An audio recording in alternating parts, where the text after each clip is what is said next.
मारवाड़ी सिर्फ व्यापारी नहीं बल्कि विश्वसनीयता और परिश्रम का प्रतीक है। ये जहां भी बसे वहां के आर्थिक ढांचे को मजबूत किया। तेलंगाना हो या देश का कोई भी कोना, मारवाड़ी समुदाय ने छोटे व्यापार से लेकर बड़े उद्योग तक खड़ा करके हजारों लोगों को रोजगार दिया है।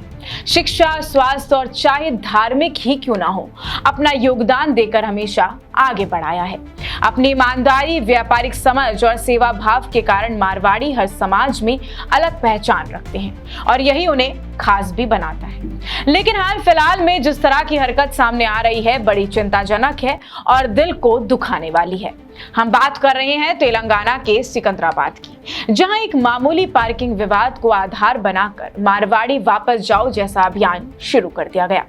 लेकिन हकीकत यह है कि जिन मारवाड़ी और गुजराती व्यापारियों को निशाना बनाया जा रहा है, वही तेलंगाना की अर्थव्यवस्था की रीढ़ भी है। अब सवाल यह है कि कहीं ये सब राजनीति से प्रेरित कोई कोशिश तो नहीं। आइए आपको पहले तो विवाद की शुरुआत बताते हैं और क्या कुछ अभी मामले में चल रहा है। मामला सिकंदराबाद के मोंडा मार्केट में पार्किंग को लेकर शुरू हुआ। आरोप है कि झगड़े में जातिगत टिप्पणी हुई, जिसके बाद विरोध प्रदर्शन शुरू हो गया। लेकिन इस विवाद को तुरंत ही सामुदायिक रंग दे दिया गया और इसे मारवाड़ी वापस जाओ आंदोलन का रूप भी दिया। राजस्थानियों की आन बान शान है मारवाड़ी और उन्हें कहा भी जाता है।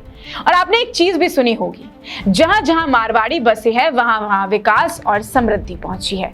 राजस्थान और मारवाड़ी एक दूसरे के पूरक हैं। राजस्थान ने इन्हें जन्म दिया और मारवाड़ियों ने राजस्थान को पहचान दी है। लेकिन क्या सच में ऐसा कुछ हुआ होगा? क्या है आखिर जमीनी हकीकत? आइए आपको रूबरू करवाते हैं। प्रदर्शनकारियों ने आरोप लगाया कि मारवाड़ी और गुजराती व्यापारी बाजार पर कब्जा कर रहे हैं और स्थानीय व्यवसायों को नुकसान पहुंचा रहे हैं। लेकिन सच्चाई ये है कि यही समुदाय तेलंगाना में हजारों लोगों को रोजगार भी देता है। कारोबार और निवेश के जरिए वो न सिर्फ राज्य की आर्थिक प्रगति में योगदान दे रहा है, बल्कि शिक्षा और सामाजिक कार्यों में भी लगातार आगे है। इतना ही नहीं, इस पर राजनीतिक प्रक्रियाएं भी सामने आ रही हैं।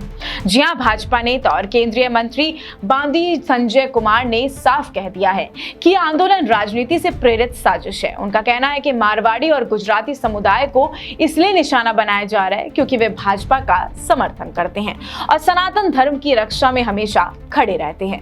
अखिल भारतीय अग्रवाल महासभा ने भी इस अभियान की कड़ी निंदा की है और राज्यपाल से सख्त कार्रवाई करने की मांग की है। इतना ही नहीं, गोशा महल विधायक टी राजा सिंह भी समुदाय के बचाव में आगे आए हैं।